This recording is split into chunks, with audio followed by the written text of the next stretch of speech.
Welcome back to the channel, everyone. Today we'll be talking about an exciting piece. So this is a Tag Heuer Monaco Homage, and it's coming from no other by Specht Söhne. Now, we know this brand because I actually love this brand. They come up with really cool pieces, really sharp prices, and then I picked up this piece. Now, I know I've actually presented this watch in a whole video and I had a lot of excited comments. I was actually really excited to bring this watch in as well. What I'm trying to say is that I found that this watch, it's a big compromise. And I want to talk about it in a bit of detail. I want to let you know my thoughts, what I've actually found, critical thinking about this watch and a critical review. Let's get into the details and make sure to comment on your experience with this watch or whether you think that my opinions and my deductions after this review are actually fair about this watch. Now, it is $85 without any taxes, import duties, tariffs or whatnot. So ex-VAT, ex-tax, $85. Keep that in mind throughout the review. Now, the link to the listing is in the description below the video, so do check it out if you're after a sharp price. And now, let's dive in and talk about this watch in detail.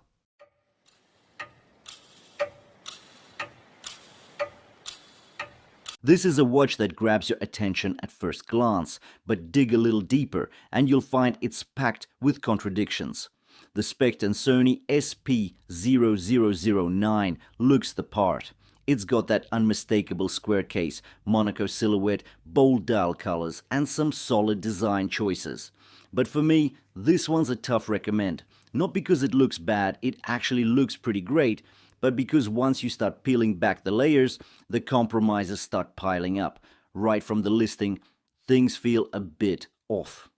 Water resistance, one part of the page says 50 meters, another part and the actual case back says it's just 30.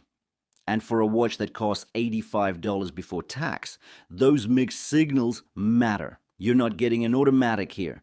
You're getting a Seiko VK63 mechaquartz movement. Don't get me wrong, it's a brilliant hybrid movement with a satisfying sweep on the chronograph seconds. But when you're paying this much and still not getting Sapphire Crystal, things feel off.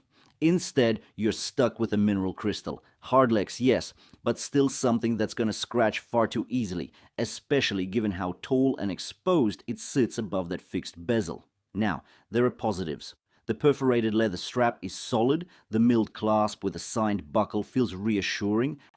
Dial, that multi-tone blue-orange colorway absolutely sings. But at the end of the day, this watch feels like a bundle of shortcuts dressed in nice finishing. So yeah, I've got mixed feelings, and this review is going to dig into why. Let's start with the dimensions, because this is where the first red flags pop up. The listing claims the watch is 15 millimeters thick. It's not. It's 15.3 millimeters, and that extra third of a millimeter matters when the watch is already this chunky. For something running a mechaquartz movement, it just doesn't need to be this tall. Then there's the case width.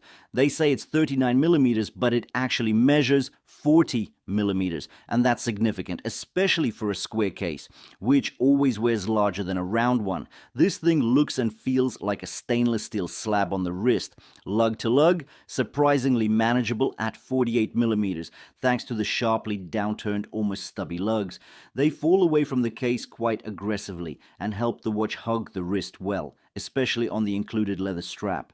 And while the weight is definitely up there, it balances reasonably across the wrist. On my 6.5-inch wrist, it sits securely with no overhang, but at over 15 millimeters tall, this will catch on sleeves, no doubt. Now, the case itself does look good. The flanks are brushed, while you get polished chamfers breaking up the slab sides. The central case body slightly domes outwards, adding some curvature to an otherwise geometric silhouette.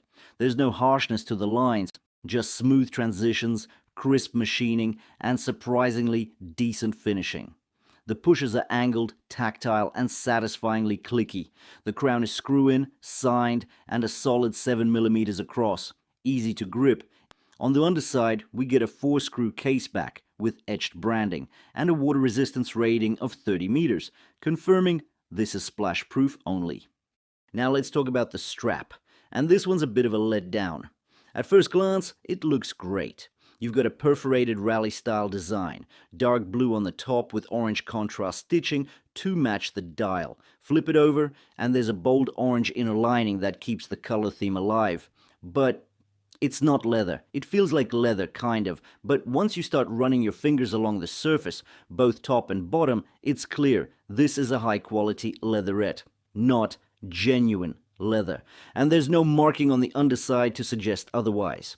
Now, that might not be a deal breaker for some, but at $85, I expect more. Especially since this isn't even a quick release strap. You're stuck with old school spring bars. Not a huge issue, but just one more small cut corner. The saving grace here, the clasp. It's actually excellent. A signed deployant with double pushers and a milled inner wing. It feels secure, operates smoothly, and looks the part. But here's the thing, it deserves a better strap.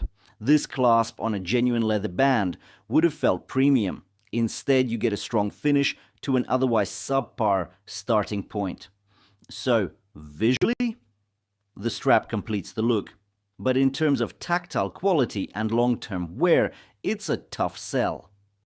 Now we're at center stage, the crystal and the dial. Starting with the crystal, what we've got here is a big dome slab of mineral Hardlex, not sapphire. And for a watch that's edging close to $100 after tax, that's a bit of a hard pill to swallow. The finishing is decent. The crystal curves ever so slightly, which helps soften the square case's blocky profile. And you do get nice 45-degree bevels around the edge, which adds some visual flair. But from an angle, there's noticeable distortion, and it's not the kind that adds charm. It's just the kind that reminds you you're not getting sapphire. And since this sits tall and proud above the case, it's basically begging to get scratched. But beneath that crystal, we've got a dial that's genuinely impressive. This is where the watch starts to redeem itself.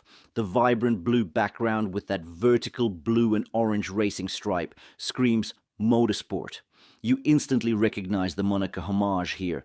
It's loud, it's fun, and it's cleanly executed. The twin square subdials, the 60-minute chronograph counter, and the 24-hour time sit neatly in the upper half of the dial, and they're easy to read. Below them, you get a 6 o'clock date window with a tidy chamfered cutout and a small second subdial nestled just above it. Everything is symmetrical and surprisingly refined for this price point. The hour markers are applied chrome batons, giving some depth and reflection to the dial. There's a slim minute and seconds chapter ring framing it all, and just below each index sits a lume pip. The hands too have slender lume strips.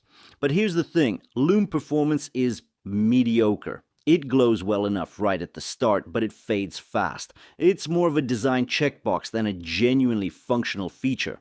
So yes, the VK63 Movement is solid. The dial is arguably the best part of this watch, but between the Hardlex crystal, the faded lume, and the build compromises elsewhere, it's tough to fully endorse it. It looks the part, but the deeper you look, the more you notice what's missing. Right, so please tell me, what do you think? What do you make of this Specht Söhne SP0009? What do you think? Is it actually a decent watch for the price, or are the shortcuts just way too plentiful and it becomes a bit of an expensive piece that doesn't quite warrant the price? That's the vibe I'm getting. I think it's a magnificent looking watch, and the comments that you can see on AliExpress, the people that bought this watch, they're utterly happy with it. I've browsed through the YouTube and I had a look at other reviewers, and they seem to say, wow, this watch is just basically the next coming. But yeah, I don't know, I'm a bit iffy about it. But anyways, the link to the listing, the affiliate link, is in the description below the vid, so do check it out if you're after a sharp price. Thanks for watching, and I'll see you in the next one.